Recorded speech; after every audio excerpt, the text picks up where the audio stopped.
শ্যামাসঙ্গীত মানেই রামপ্রসাদ সেন, যিনি বাংলার আদিকালী সাধক কবি। তবে রামপ্রসাদের পরে সবচেয়ে বেশি শ্যামাসঙ্গীত লিখেছেন এক মুসলিম কবি। ভাবা যায় তিনি আর কেউ নন, আমাদের প্রিয় কবি কাজী নজরুল ইসলাম। প্রায় 247টি শ্যামাসঙ্গীত, তার মধ্যে বেশিরভাগই তার নিজের সুর করা। কথিত আছে কবির প্রিয় পুত্র বুলবুল মাত্র 3.5 বছর বয়সে মারা যাওয়ার পর তিনি শোকে অধীর হয়ে পড়েন।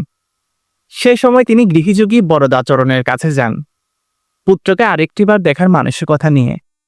সে গুরু তাকে শিখিয়েছিলেন ক্রিয়াযোগ এবং দেবী কালীর এক বিশেষ মন্ত্র। বরদাচরণের একটি কালীঘর ছিল, ওই ঘরে তিনি কবিকে বসিয়ে ওই বিশেষ মন্ত্রটি জপ করতে বলেন। সারা রাত কেটে যাওয়ার পরে ভোর রাত্রে বুলবুল বল হাতে খেলতে খেলতে কবির সামনে এসে প্রকট হন।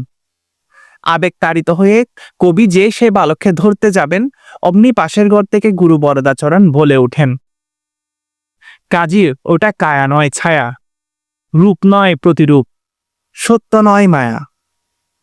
মৃতপুত্রের দর্শনের পরে কবি প্রায়শ মাতৃসাধনা ও শ্যামাসঙ্গীত রচনায় মগ্ন হয়ে থাকতেন।